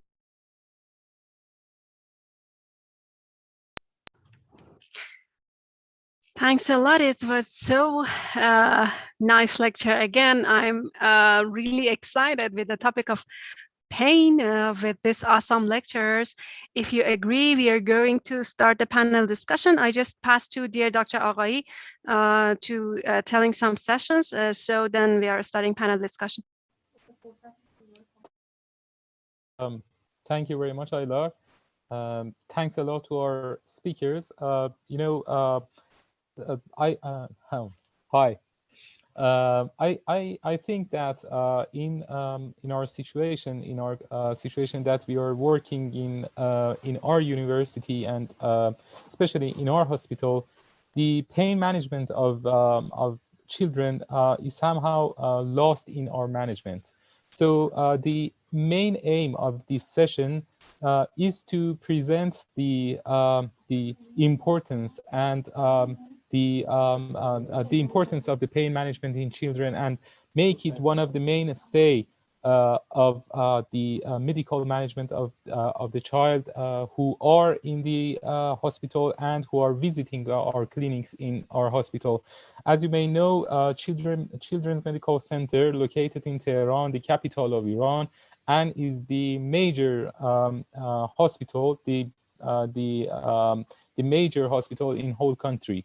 We shall receive patients from all over the country, and they are coming here with very complex diagnosis, and they undergone very complex surgeries, for example, and medical treatments. But the role of the pain management is not so bold in our center. So this is very important for us to show what is happening all over the world and make our colleagues aware about the importance of the pain management, even in the neonate. So I'm giving giving the turn to Aylar to present our colleagues that are working with the pain management in Tehran University of Medical Sciences, and then we shall start the panel. Thank you. Thanks a lot, dear Dr. Aghay. I'm honored and pleased to introduce dear Dr. Bita Malekianzadeh. She's a professor of pediatric management in Children's Medical Center, and dear Professor Nima Nazari, who is also a professor in pediatric management and anesthesiology here in Children's Medical Center. Also, we are having dear Professor Keyvan Mirnia with us, professor of neonatology, which is busy with pain management in neonatals in Children's Medical Center. Also, I have introduced dear Dr. Danille and dear Dr. Irfan at the beginning of her lectures. I'm going to ask questions. If you have anything to share, I'm ready, but I'm going to share questions that we are in the chat section. I think first let's hear about our experiences in Tehran. If Dr. Malekianzadeh could help us. Yes. Hello, dear doctor. Welcome. Hello. Hello, everybody. Thank you, and thank you, the speakers, for your nice presentations. We enjoy. Unfortunately, as Dr. Aghay said, we are not strong in multidisciplinary pain management in children. I hope it will be better in the future, especially intervention procedures and injections, facet injections, epidural injections, and we work often with drugs only. With limited experience and limited groups with multidisciplinary actions. But dear Dr. Suleman, I like to you share your experience in opioid use for pediatric pain management, especially in chronic pain management and cancer pain management in children. Do you have any experience for us? Sure, it's a good question. So actually, most of time, we all providers or all physicians, when we see a pain, so either it's acute, chronic, or palliative, we treat like in the same way. So it's important to understand what is acute pain, what is the chronic, and what is the palliative. So acute pain, as Dr. Danille mentioned about the pain procedures, like for regional anesthesia, nerve block. And it's very important when the patient going for any kind of a procedure or surgery, they really have to have a very good pain control. In the past, when we don't have a regional anesthesia, we don't have a nerve blocks, so we are managing with the opioids, and it's perfectly okay to use the opioids for acute pain for a short duration for until the healing process starts. So, and most of us are hesitate to prescribe or using our narcotics because with a small kid, if you're using high dose of narcotic, they can stop breathing. So we underdose, and we underdose, patient develop a chronic pain and the central sensitization. So regional anesthesia is a great way to control the pain with no effect on the breathing, and definitely you need a training to do that. And ultrasound is the best way. Studies have shown is a very less complication and very effective to do it. You can able to see the nerve, you can see how you're spending the local anesthetic, and it's great. Chronic pain is where I don't personally, and I think all my colleagues in the US say they agree that the chronic pain, opioids is not a good way to treat the chronic pain. But the person or the provider who don't understand what is the chronic and acute difference, and he don't know how to manage the chronic pain, what he gonna do, he gonna just write the prescription to just make them sleepy. So I think the multidisciplinary approach or multimodular approach is the way to go for the chronic pain, as we discussed in my presentation.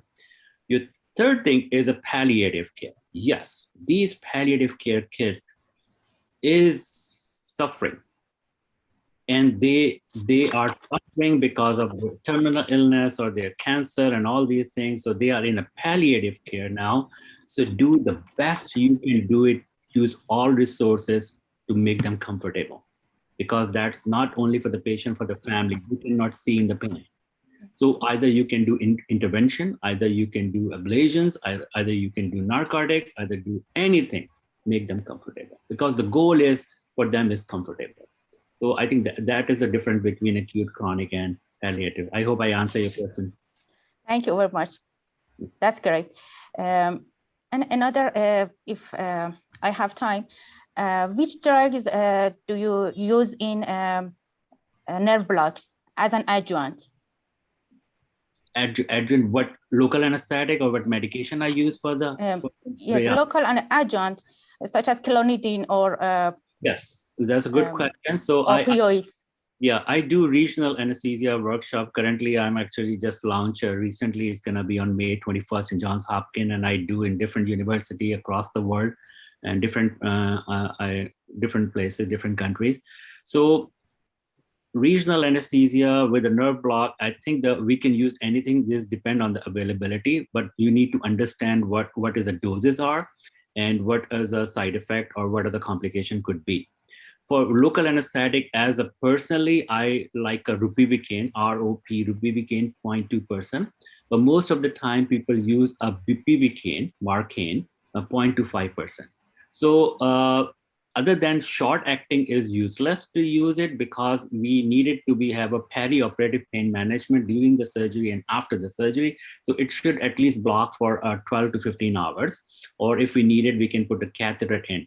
So ropivacaine is most expensive, but have a more sensory block than the motor, because we don't want a motor block. And surgeons don't like to they have a knee surgery and you do a motor block. They don't like, because they want to start the physical therapy next day. So it's important to do a sensory block. Bupivacaine is a more cardiotoxic. If in case by mistake you inject intravascularly, that can cause a cardiac arrest. So ropivacaine is less cardiac toxic, so it's more sense. Adjuvant here, there's a different adjuvant we are trying in USA, like steroids in the local anesthetic, clonidine and dextrometamidine. One of my colleague, my friend, he did in the Texas University study, and he compared all these things. He feel like the clonidine is the most safest and give a more longer duration. For personally, I also like the clonidine. So clonidine and ropivacaine, it gives you a good longer, like if you are placing a catheter for overnight. So I think the best is to do a combination of clonidine and the ropivacaine. Ropivacaine concentration with the clonidine is 0.2. If you're using a without clonidine, you can use 0.5. So clonidine dose is 1 to 2 mics per kg. 100 mics is my max for the kids. The studies have shown you can use up to 150 mics for the block. Above 150 mics can cause a systemic absorption and can cause a hemodynamic instability. So I think for there's no study, as other speaker says, there's no study have done much. Even I am doing an intervention from last 6 years, but I have not published yet. I don't have enough data. And the Harvard University is the teacher where I train. They are also in a process of submitting some papers for intervention. So hope that will be out soon. So answer your question, like the most people are using a ketamine as an adjuvant, decadron as an adjuvant, and dexmedetomidine and clonidine. Personally, I like clonidine. I have never any issue. My block lasts to 10 to 15 hours or sometime longer if I use 1 to 2 mics. Thank you very much. Welcome. Thanks a lot, dear Professor. I just want to put an interruption to the panel discussion. Before going to the neonates, I want to ask a question to dear Dr. Danille. Do you have any opinion about ozone therapy as an intervention in pediatric management? It's a question of one of audiences. If you have any commitment, we can hear you. If not, we can share with other professors.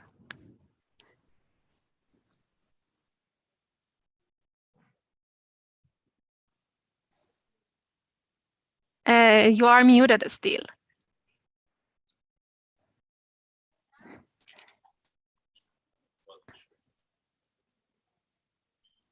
Okay. Now, yes. Okay. In Brazil, you not use the ozone because it's prohibited for the physician. It's forbidden. Yes. What about your opinion, dear Dr. Irfan, about ozone therapy as an intervention?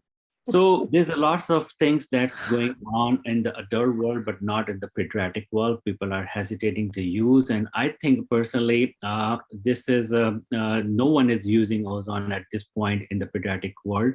But in adult world, yes, they are. Like to my house, there's one pain clinic, adult pain clinic, they are using that. But again, there are so many other things that we are in the adult world they're using. But we can try and use and do the studies and see if, for example, laser therapy. These are very common in adult world, but in pediatric, no one is doing. I'm trying to struggle to start the study to see if we can do and see. So I have talked to several surgeons, orthopedic and spine surgeon, and see is it safe to do it. And as much the adult world, adult studies have shown that it is safe to use it. So I think we need to try. It's non-invasive and it's a less side effect. So we can try anything that is a no side effect and less invasive in the pediatric world. Yes, for sure. The point is having more benefits than costs and side effects.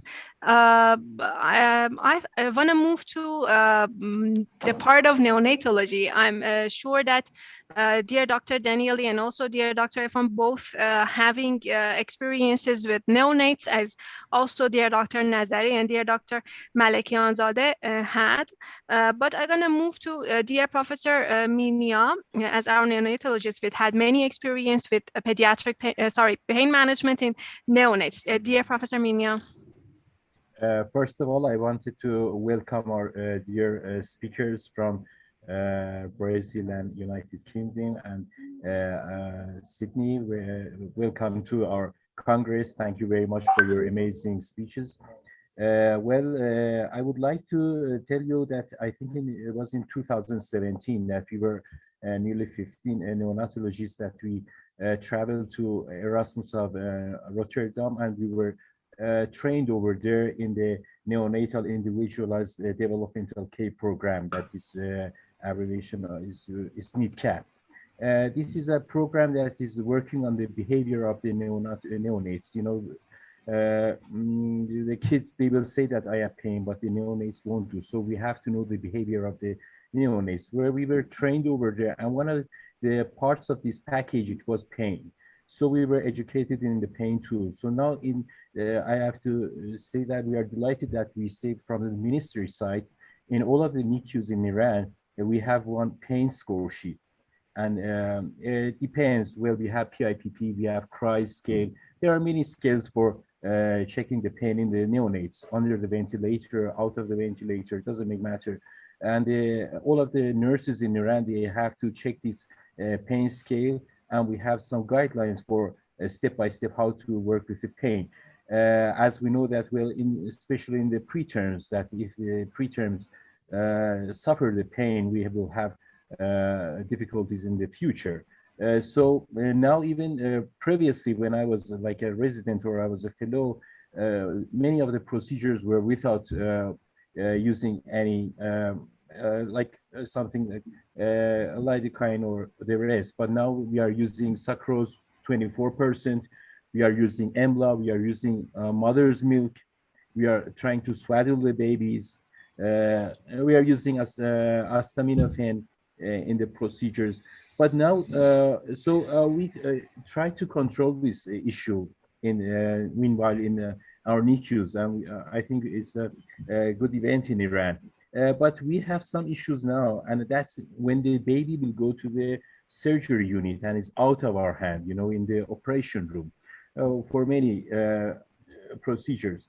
I wrote now 3 issues what we have, and we don't have any choice for them. We don't know what to do. Well, I would like to ask from our dear professors that do they have any idea about this. One is the time that we have abdominal distension due to obstruction. Well, we will give many of these opioids, but we have again pain in the babies, and it won't control the pain as we see. And another one, it is when we have intracranial pressure. I've seen a lot that when we have rising intracranial pressure, the baby's suffering pain, but we don't have anything that we don't know where to block, and we decrease this. And the most part of the pain, what we are suffering, and this is mostly related to general pediatricians, is about the infantile colics. Still, we don't know what's the reason of the colics, and really the babies are suffering pain, and that really bothers the parents. I remember one day, one of the parents just dropped the baby beside me and said, or kill it or treat it, So we have, this is those 3 issues what still we have, and I don't have any idea of what we can do for them. I would like to share this with our other professors. Thank you very much.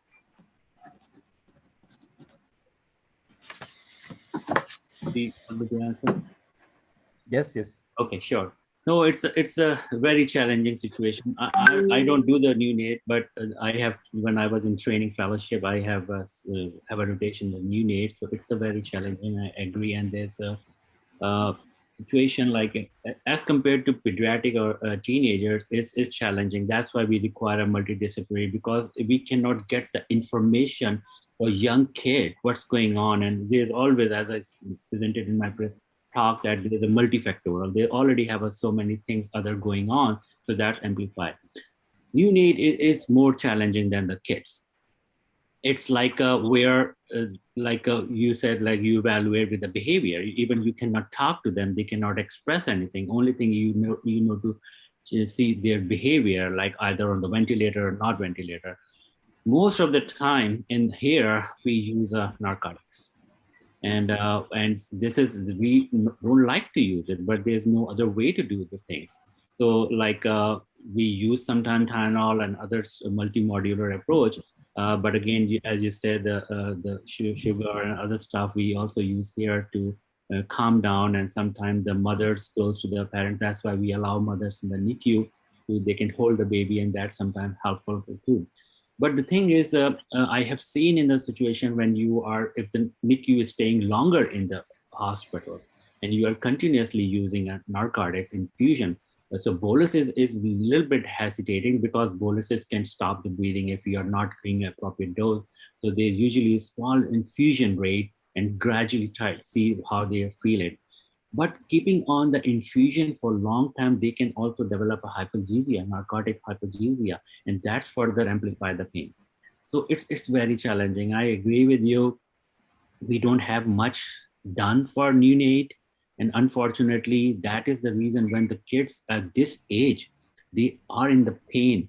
So as I discussed, when the inflammation or whatever reason, either surgery or either some disease, when they have a persistent pain, And even the narcotics is not, or we are hesitating to bump with the narcotics. Or if the patient develop a hypergeusia, narcotic hypergeusia, we have to cut down, the patient is suffering. Because of this suffering, the nervous system become hypersensitive.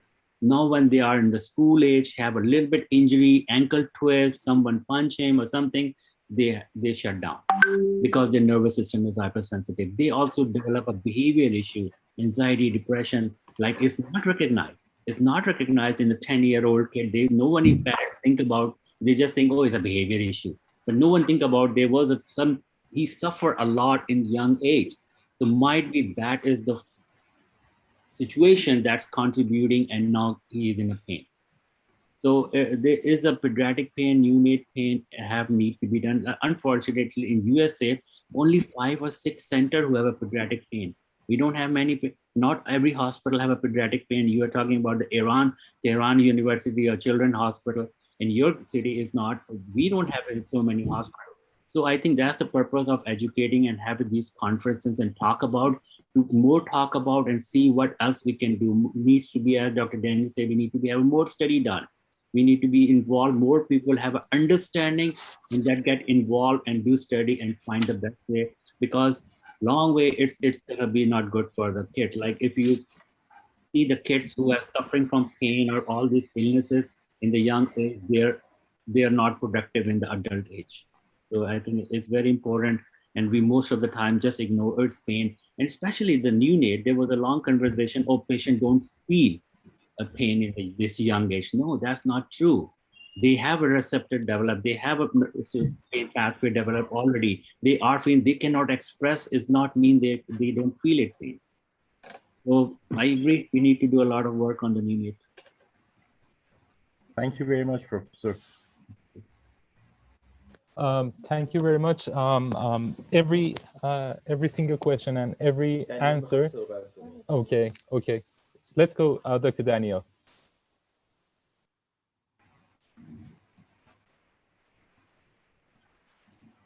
There's one question in the chart I can answer if you like. Oh, there's sorry, we are waiting for Dr. Danille to talk. Sorry, yeah. Okay, your microphone is on. Okay. Can you hear me, please? Yeah. Okay. I agree with the Dr. Irfan about the managing in neonates. The most of drugs we use in neonates is off-label, and the more benefit is integrative medicine in this age, and multimodal analgesics like introduce clonidine and another adjuvants for better manage in the neonate phase.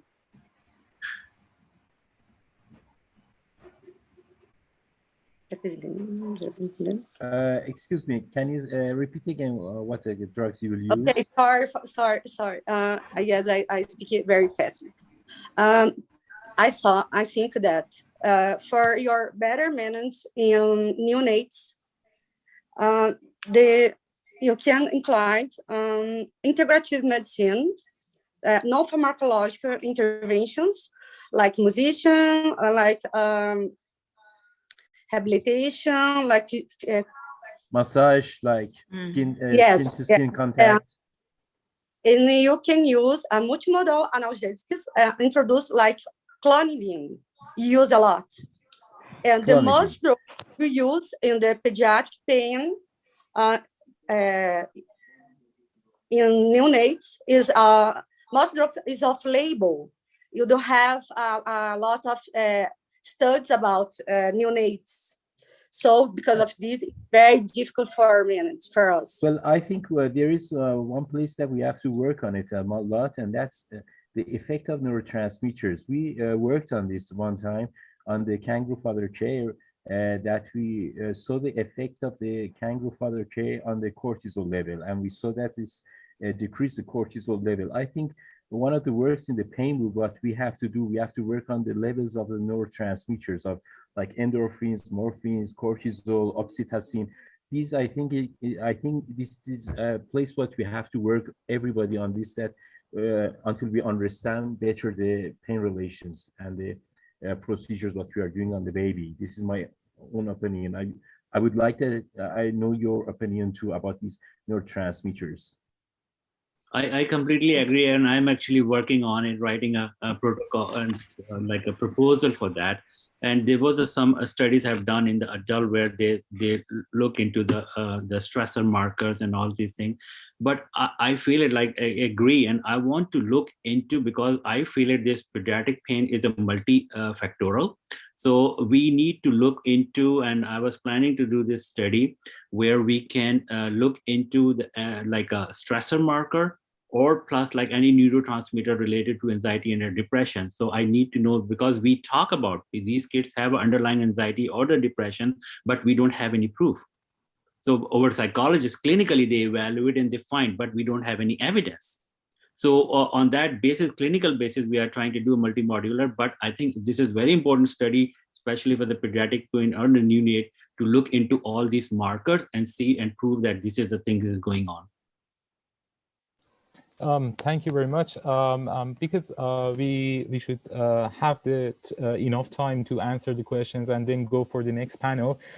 Just let me ask some of the questions very rapidly, and if I may, I would like to ask you to answer them in some way that we can answer most of the questions. One of that is, do we have any special pain scoring for the evaluation of the children's pain? What do you suggest that we can use for scoring the pain in the children? And a scoring pattern or a scoring system that you are using? Personally, I use it because I see the children and teenagers. I use a scoring 0 to 10 score, and they are pretty good in answering. After above 5 year old, they can easily and they can answer very nicely what number is a pain is. And one of the questions that our colleagues asked is that how can we set the scene for a pain clinic in our center, and where should we start, and who will be in that team? Who do you suggest us to invite for the beginning of the pain management clinic in our center? Who do you suggest we should invite for that? So the basic, starting from like most of the center who have a multidisciplinary in the USA are the pain physician trained, pediatric pain physician, fellowship trained, and plus like a behavior psychologist and the physical therapist. So these are the three most important. But when I was seeing this patient and initial couple of years, and I realized their anxiety depression is significant, and there's some other family dynamics going on. So then I added, and I think I'm the only one in the United States who have a psychiatrist in the clinic. Because if they have a significant anxiety depression, which cannot be managed by the cognitive behavior therapy, then we need to write some medication for anxiety depression. Plus, like social worker is a part of my team. So to answer your question, when you are starting this program, I can happy to talk to you offline if you are interested. So we can, like the behavior psychologist, pain physician, and the physical therapist are the most three important people to know the tricycle of the three tires of the cycle: pain, emotion, and the function level. So I think these are the things need to be started. That is the great manner of yours that you are suggesting to help us building such a great favor to our child. You know, I know that this is a great favor from you, and thanks for your great support of our team. There is another question, and that is how much are you engaged with the pain management of the patients that are admitted in the ICU section? Are you frequently consulted for that manner too? So no, not frequently. My acute pain team, they are taken care of, because when they are in an acute setting in ICU or inpatient, so this is acute pain, might be that patient already have a chronic pain. So if the patient admitted in a hospital with the acute pain plus the chronic pain, so they consult me for taking care of the chronic pain. So I start some medication like sickle cell patient. So they are in a crisis now, but they have a prolonged history of chronic pain issues. So if they are not any, so I think the ICU team or the hematologist, they need to take care of the acute pain and they need to give the narcotics, but at the same time, they need to add some chronic pain medication like the gabapentin or Neurontin or the tricyclic antidepressant to calm down the nervous system, which is a hyperactive. So at that time I consult, it's not routinely, but I help them in the ICU and the inpatient setting. Thank you. And I see Dr. Nazari is with us. Dr. Nazari, hello. And do you have any opinion to share? Hello. Thanks for your great presentations. The presentations is very awesome and basically define the theory of pain principles as Dr. Ahangari mentioned. For acute pain, we have some experience in our center. Like caudal block, like some blocks, caudal blocks, ilioinguinal blocks, tap blocks, use of paracetamols and multidisciplinary medications. But chronic pain management is a neglected part in our hospital because of some limitations. For example, lack of our experience, lack of the personnel, and the crowded wards. And is very embarrassing for us. I have a question. Do you recommend ketamine for infusion of ketamine for releasing pain, for chronic pain and acute pain? For chronic pain in like migraine pain or for depression in chronic pain. Or in patients who hospitalized for a long term in ICU and for the pain of death. Do you recommend ketamine?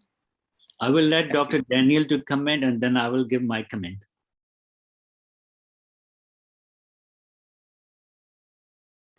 You're mute, Doctor. This is the, okay, now. Ketamine is very used in Brazil for neuromodulation in chronic pain, like patients in ICU, and for patients like falciform, describes, and ketamine for ER department, internals, and another like infusions. So you can use ketamine for chronic pain. Yes, is my. But for migraine, I don't know, because ketamine, we know that higher depression, and maybe this could be more pain in this patient. So for migraine, I maybe the clonidine and the amphetamine, or maybe can use, depends of the age, lidocaine. Use a lot lidocaine for neuromodulation and desensitization. Depend in this some system, I guess, is better choice for you. Great, and I agree with you. The one thing is, as you questioned, Dr. Nima, you asked about if the patient have an acute and a chronic. Yes, at that point, anytime when you have acute pain, yes, you can use that. Posterior spine fusion, you cannot use only with the narcotics because you need to be a high dose of narcotics. If the patient is a sickle cell patient, they already have a central synthesization on the top, they have acute crisis going on. It's giving a higher dose of the narcotic is not a smart idea. So it's good to be multimodular approach, give some other NSAIDs, give some ketamine low dose infusion to the purpose of doing a ketamine to have another receptor to cover another receptor, and so minimize the use of the narcotics. So you can do a multimodular approach. You use a low dose of infusion of ketamine with other medications. For the chronic pain patient, if the patient have a purely chronic pain patient and no acute pain at this point, is not a good idea to do a ketamine infusion. It's very common in adult pain world, they do an infusion monthly, but this ketamine, as Dr. Danille mentioned, can cause anxiety, can cause depression. So I have seen the patient who have a ketamine infusion, their anxiety level goes because it activates the sympathetic system. So some of the patients who have underlying anxiety, depression, that can trigger with the ketamine infusion. So I'm actually against the ketamine infusion for chronic pain patient, but I'm in favor of ketamine infusion for acute pain, and acute and plus chronic pain. Thank you. Thanks a lot. It was an awesome session. As I told you, I'm sure that all of you as much excited as I am. I'm really honored and really pleased to be a part of this nice session as a moderator, being with Dr. Danille, being with Dr. Irfan, and also the dear Dr. Nazari and dear Dr. Malekianzadeh. And also thanks a lot from Dr. Miria and Dr. Aghai for joining us in this awesome panel. Thanks a lot. Just, you know that all physicians and all doctors are kind of angels, but pain doctors are the biggest angels because they make world a better place for children to live. Wish you all the best and have a nice time. Thank you again for having me. Thank you very much. Thank you very much, sir. Thank you. Thank you all. Thank you, dear Dr. Danille and dear Dr. Nazari. Thank you. Thank you. Dear all audiences and participants, don't forget to register onto the website in order to get your certification after the end of the Congress. You can find a recorded session in the website, and also you can watch out the session again on the YouTube. Remain with us in nearly 5 to 10 minutes. We are going to be with you with the session of pediatric anesthesiology, which will be awesome too. So we will be back to you in less than 10 minutes.